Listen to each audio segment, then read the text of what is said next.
Beautiful piece. 54,855 is it? Okay. Full yellow gold.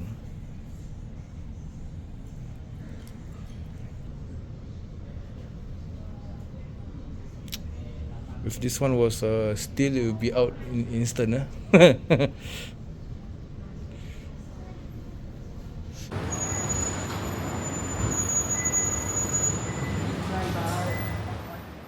Hey everyone, welcome back to the channel. I hope all of you are doing well. Thank you for tuning in to yet another video. And it is nearing the end of the year, just a couple of months before the year ends. I hope all of you are on track at your goals that you set for this year before we usher in the new year. But anyway, we are currently at Changi Airport Terminal 1. As me and my wife, we are celebrating our 1 year anniversary. So we are traveling to Turkey for the celebration. It will be the first time for both of us traveling to Turkey, so we are excited for new experiences. Here's the Omega clock at the Changi Airport that I always have to take a picture or a video of whenever we are at the airport. But first, let's check in our bags and then we can go into the departure area.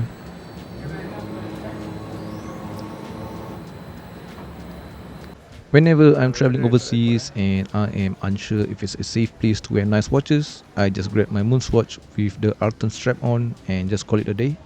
But here we are inside the transit area of Terminal 1 and we are making our way to the first of 3 Rolex boutiques that we will visit in this video.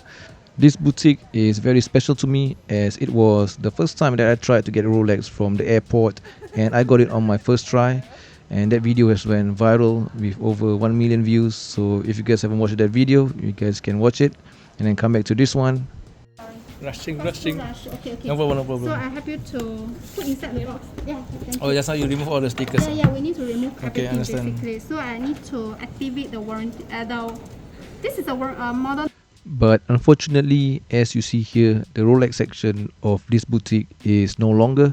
They still have other brands like Breitling and Tissot, but no more Rolex. So that is it for this boutique. So let's make our way to the second boutique, and that is located at Terminal 2.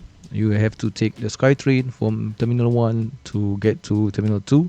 And here is the map of the different terminals and how to get to the locations. The second Rolex boutique is right in front of us and this location is newly renovated. I think it has only been a few months since they reopened and you can tell from the design and the interior that it is a really nice place, really fancy with nice decorations and displays.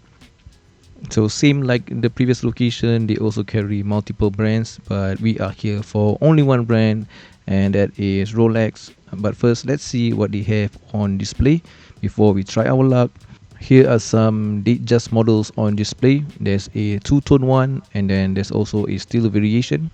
Then besides it, a couple of Oyster Perpetuals on display, and below it is of course the for display only tag. But still, you know me, I like to try on watches and strike up a conversation just to see where things goes and see how our luck is. And here's a 36mm Datejust, a really clean watch with a date and a black dial. Next up is a 41mm Datejust, and an interesting story for this watch is during my last visit at the previous location where I got the white dial Datejust, I was also offered this watch and I had to pick either the white one or the silver dial Sunburst Datejust. I could probably have gotten both if I really tried to, but eventually if you guys watch the video, of course I went with the white dial. So yeah, interesting story, but unfortunately this boutique, this location had no Rolex available for this visit, so we moved on. I also tried on this Omega, the Super Racing Speedmaster. This one has the latest movement technology from Omega, the Spyrate system. And this one, I've never seen this one in the boutique before, so I just tried it on real quickly. Anyway, let's move on to the third and final location for the Rolex boutique. And we are at Terminal 3 now. And this is our last hope to see if we can get a Rolex from the airport duty free. And let's see what's available. Here is a Rolex Air King. This one is in a 40 millimeters and it wears nicely. And I personally like the Air King. It has that Rolex green and that Rolex logo. It's the only Rolex watch in the catalog that has that design element to it. So I find that pretty cool. But this one is not for sale also. Next up is a Submariner. This one is the one with the date. And of course, this one will probably be the hardest to get at a duty-free airport, just because it is really Rolex most iconic watch aside from the Daytona. So yeah, this one I'm just trying the watch and just making up a conversation, just buying my time and see the vibe and how it is. But this one is of course only for display only. And I thought I was done and we were out of luck. But after trying on this watch, I kept walking around in the boutique and to see what's on display.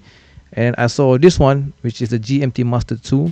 And if you see on the bottom right, it doesn't say for display only. It says Rolex and the model that is on display, which is the GMT Master 2. And so I just kind of asked if this one was for sale, and she just straight up replied that this one was indeed for sale. So my gut instincts, my gut feeling was right. The display models, if they don't have anything mentioning that it is a display set or for exhibition only, then there is a high possibility that that model is for sale. So the next time you are at a Rolex boutique or you are traveling and you are at a duty-free airport and you're looking to try your luck at a Rolex, look out for this kind of signs, and you might, who knows, you might get lucky. So here is me just looking at the watch and thinking to myself, do I really want to spend about 55,000 Singapore dollars before my holiday and anniversary even begin? And I have a very understanding wife and a very supportive wife, but I think this one is pushing it a bit too much. If you guys were to get it at a normal store outside with taxes, this one would have costed about almost 60,000 Singapore dollars. So the tax is about 5,000 that you save if you were to get it at an airport. If this one was a stainless steel model or even a two-tone model, I would have definitely gotten it right away. But unfortunately, this one is a bit much. And anyway, this model at the grey market is going for under retail, so it's not doing that great. But anyway, that is it for today's adventure, and we got lucky. I would say, even though I didn't go through with the purchase, but yep, that is possible, and it's something to always look forward to whenever you travel to try your luck and try on some watches, maybe get a Rolex. But anyway, that's all I have for you today. Remember to like, subscribe, and comment, and stay tuned for the next one. I'll be posting some videos in Turkey. Take care, guys. Peace.